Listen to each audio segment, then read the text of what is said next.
जी अस्सलाम वालेकुम dear students and viewers. जी बच्चों क्या हाल है। जी बच्चों आज हम करने वाले हैं क्लास 9 की मैथ्स। चैप्टर है आपका 1 और उसके न्यूमेरिकल हम सॉल्व करने वाले हैं। न्यूमेरिकल है आपका 1.4 और 1.5। जी बच्चों ये दो न्यूमेरिकल आज हम करेंगे। पहले 1.5 वाला कर लेते हैं। तो लिखा ये है कि दरअसल मिकदारों को मैरी शक्ल में लिखे। आपने लिखा right the following quantities in standard form. इस किसी को साइंटिफिक नोटेशन किसी को बोलते हैं, मैरी शक्ल भी इसी को बोलते हैं। जो आपने मैथ में 3.1 आपकी एक्सरसाइज जो होता है वो भी आपकी यही है, स्टैंडर्ड फॉर्म में लिखना या साइंटिफिक नोटेशन में लिखना। तो बच्चों इस सबसे पहले इसका रूल जो तो याद रखना होता है। साइंटिफिक नोटेशन में जो होता है लेफ्ट साइड पे दो हिस्सों के दरमियान जो आपका इशारिया होता है, हमेशा जितने भी आपके स्टैंडर्ड फॉर्म लिखने वाले क्वेश्चन है या जो आपके मैरी शक्ल वाले हैं या आपके जो होते हैं साइंटिफिक नोटेशन वाले हैं, वो आपके सारे के सारे क्या होना चाहिए, लेफ्ट साइड पे जो आपके दो गैर सिफरी अदाद जो होते हैं इनके दरमियान आपका इशारिया होना चाहिए। और बाकी की रकम जो होती है इसमें जो होते हैं हमने 10 की पावर में भी लिखी जाकर देखते हैं कि हल करके ये आपके लिखे 6400 है, यानी आपके पास 6400 किलोमीटर ये आपके पास रकम दी गई। और आपने जो होता है इसको जो मैरी शक्ल में लिखना है तो लेफ्ट साइड में बच्चे इसकी देखिए तो आपके पास दो हिस्से हैं जो कि आपके पास 6 और 4 है और आपका इशारिया जो 6 और 4 के दरमियान होना चाहिए।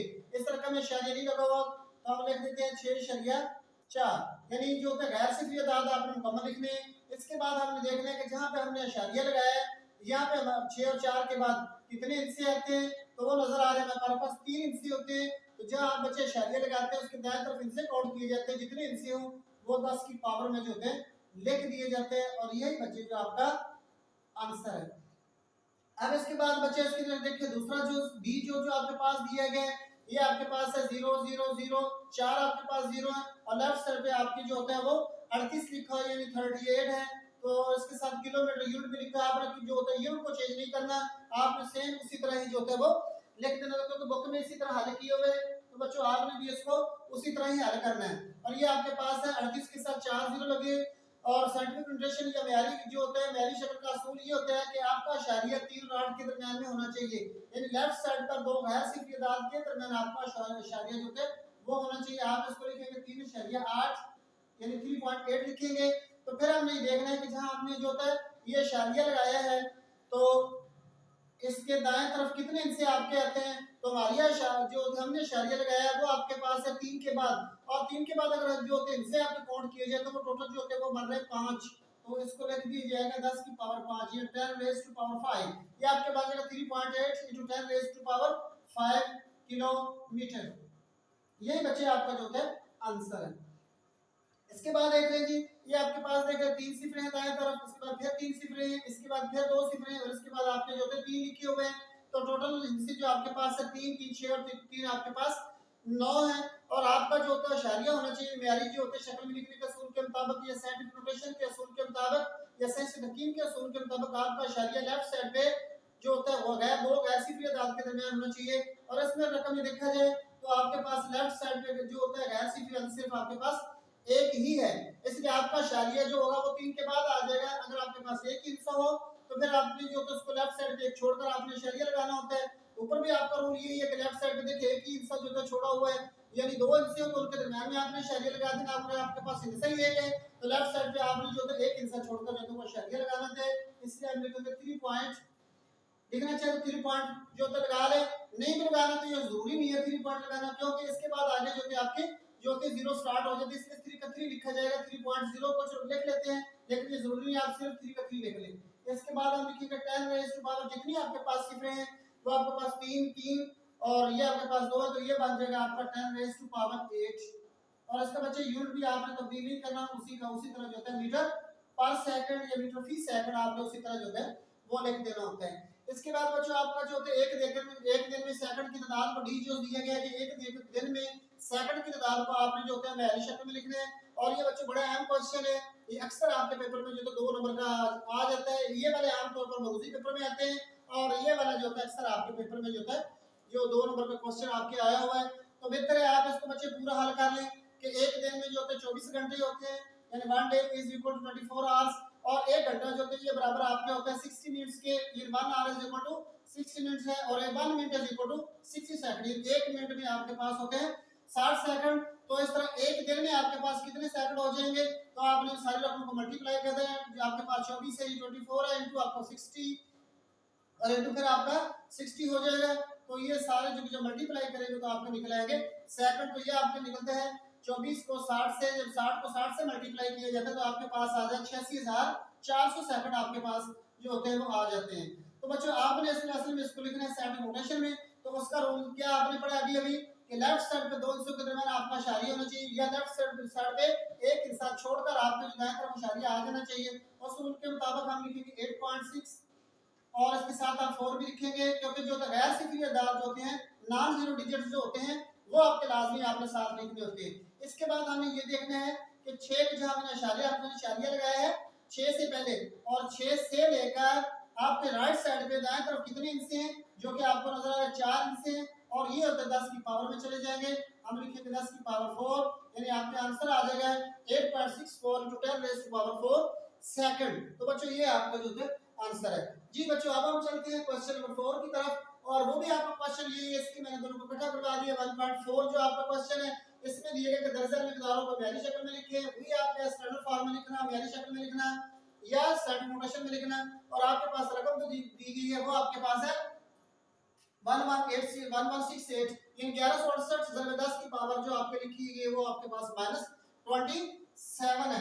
तो बच्चों रूल आपने जो पढ़ा है वो ये है कि आपका इशारिया होना चाहिए लेफ्ट साइड पे, आपके 11 लिखे इनके दरमियान आपका इशारिया होना चाहिए। दोस्तों उनके मुताबिक यहाँ पे हम इशारिया लगाते हैं, तो एक इशारिया 168।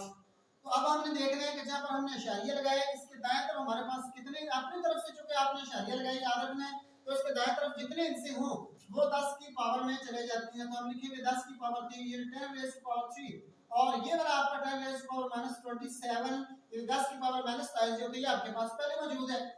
तो इसको तो आपने साइड नोटेशन में लिख लिया, लेकिन यहाँ पे अगर देखा जाए तो 10 के आपके पास दो जो रकमें आ गई हैं, तो इसको जो हमने एक रकम में तब्दील करना है 1.168। एक जैसे असास जो होते हैं जब मल्टीप्लाई हो रहे हो तो उनकी ताकतें जो होती हैं वो जमा हो जाती हैं। तो आपके पास आ जाएगी 3 माइनस के आपके पास आ जाएगा 27 है, तो आपके 1162 × 10 रेज़ टू पावर आपके पास आ जाएगी -24।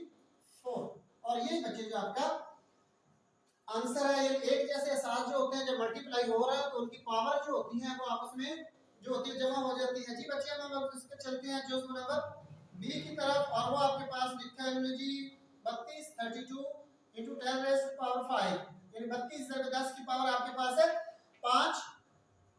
तो इसके लेफ्ट साइड पे सिर्फ 10 की पावर को आपने कुछ नहीं कहना है, क्योंकि ये तो पहले ही होता है बयानी शक्ल में लिखा हुआ है। आपने सिर्फ 32 की इशारिया लगाना है, और आपका इशारिया आपके पास हिस्से दो है, तो उन दो हिस्से लेफ्ट साइड पे दो हिस्सों के दरमियान आपका इशारिया आ जाना चाहिए। अब आपने जहां पे इशारिया लगाया उसके दाएं तरफ हिस्से काउंट करने होते हैं। आपके पास एक हिस्सा है तो उसको लिखा जाएगा 10 की पावर 1 यानी 10 रेज़ टू पावर 1 आप लिखेंगे, और उसके बाद 10 की पावर 5 होती है आपके पास पहले लिखी हुई है, तो ये आपके पास आ जाएगा 3.2। और ये दोनों जो होते हैं 10 10 है, 10 की पावर 1 है, सिर्फ 10 की पावर 5 है। जब एक जैसे साथ आपस में ज़रब खा रहे तो उनकी ताकतें जो होती हैं वो जमा हो जाती हैं। तो उस रूल के मुताबिक हम इसको हल करते हैं 3.2 × 10 रेज़ टू पावर आपका हो जाएगा 6, और ये बच्चे जो आपका आंसर है। जी बच्चे आज हम चलते हैं इसके जो क्वेश्चन नंबर 3 की तरफ, और वो आपका लिखा हुआ है जी 725 × 10 रेज़ टू पावर आपके जी -5 kg। जी आंसर सवाल आपका है 725 ज़रब 10 की पावर -5 kg। जी बच्चों इसको हमें लिखना है सेंट्रल रोटेशन में। एक तो ये है कि किलोग्राम में दिया गया, इसको आप पहले ग्रामों में चाहे तो डील कर लें, पहले ग्रामों में तो डील कर लेते हैं। चलो तो आपका 725 है, ज़रब आपके पास 10 की पावर -5 है। 1 किलोग्राम जो होते हैं 1 किलोग्राम में 1000 ग्राम होते हैं, तो इसलिए इसको हम 1000 से मल्टीप्लाई कर दें तो 1000 को हम लिख सकते हैं 10 की पावर 3, क्योंकि 1000 जो होता है वो ये आपका बनता है 10 ज़रब 10 ज़रब 10, तो हमने 10 को 3 दफा मल्टीप्लाई किया तो ये इस तरह 10 की पावर 3 बन जाएगा 10 रेज़ टू पावर 3। तो 3 टाइम्स जो होते हैं आपस में मल्टीप्लाई हो रहे हैं, 3 से भी बन जाएगा 10 रेज़ टू पावर 3। तो जब एक जैसे साथ आपस में मल्टीप्लाई हो रहे हैं, बल्कि पहले इसको हम इशारिया लगा लेते हैं, तो आपका इशारिया होना चाहिए 7 के बाद, यानी या 72 के दरमियान में होना चाहिए, तो आपके पास आ जाएगा 7.25। अब जहां पर आपने इशारिया लगाया है इसके दाएं तरफ इनसे काउंट करें तो आपके पास है 2 हिस्से, ठीक है जी। तो ये 10 की पावर में चले जाएंगे, 10 की पावर हमेशा इसमें प्लस ली जाती है जब आप अपनी तरफ से शारिया जो होते हैं वो लगाते हैं। बाकी कोई जिस तरह आपके 10 की पावर -5 है, 10 की पावर जो आपके पास 3 है, इसको आपने उसी तरह लिखना है। तो 7.25 है और ये सारे 10-10 आपके बेसिस पे लिखे हुए हैं। जब एक जैसे साथ आपके मल्टीप्लाई हो रहा तो उनकी पावर को जो होता है वो जमा कर दिया जाता है। एक दफा 10 लिखा जाएगा, उनकी पावर को हम जमा कर देंगे। दो आपके पास 2 है, माइनस के 5 है, प्लस के आपके पास जो होते हैं वो 3 है। तो 7.25 इंटू 10 रेज़ टू पावर, यानी 10 की पावर 3 और 2 को 5 में जमा करेंगे। जमा के 5 और माइनस के 5 ये आपको बच जाएगा 0। और किसी रकम की पावर 0 जो होती है वो हमेशा 1 के बराबर होती है, तो इसलिए इसको 1 लिखा जाएगा और ये आपके पास आंसर आ जाएगा 7.25 ग्राम। क्योंकि आपने किलोग्राम को ग्राम में तब्दील किया तो इसलिए इसके साथ हम ग्राम भी लगा देते हैं।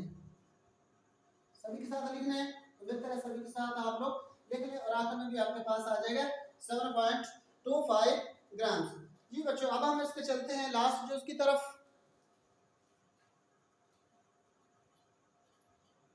जो कि आपके पास दिया गया है जी 0. इसका है डी जो 0.25 इंटू 10 रेज़ टू पावर -8, यानी 0.02 ज़रब 10 की पावर -8। तो बच्चों ये 10 की पावर -8 के लिए 8 लिखा हुआ है, लेकिन आपने सिर्फ हल करना है इस रकम को। इसमें देखा जाए तो आपका इशारिया जो होता है वो लेफ्ट साइड पे है और आपके पास गैर सिफरी अदद जो होता है ये नॉन जीरो डिजिट्स में सिर्फ आपके पास 2 ही है। तो जहां पर लिखा हुआ है तो ये आपका स्टैंडर्ड नोटेशन में नहीं है, ये स्टैंडर्ड फॉर्म में नहीं है। आपने इसको स्टैंडर्ड फॉर्म में लिखना है जिसके रूल के मुताबिक आपका इशारिया 2 के बाद होना चाहिए। तो इस इशारिये को आपने यहां से लेकर जाना है अपनी असल पोजीशन की तरफ, यानी आपका इशारिया जो होता है ये यहाँ पर था, आपने उसको लिखना है 2 के बाद। तो आप कितने इंच से ये आपके पास आ जाएगा 2।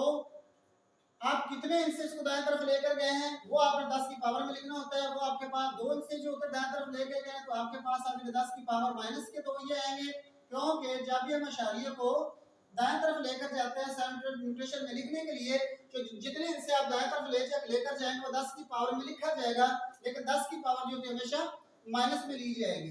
तो इस तरह ये आपके पास आ जाएगा 2 है इंटू ये आपके एक जैसे जो होते हैं असास या बेसिस आपस में मल्टीप्लाई हो रही है तो उनकी पावर जो होंगी वो आपस में प्लस हो जाएगी, जमा हो जाएंगी। तो बच्चों ये आपके पास आ जाएगा 2 इंटू 10 रेज़ टू पावर -10 और ये बच्चे आपका जो होता है आंसर है। जी अस्सलाम वालेकुम रहमतुल्लाह।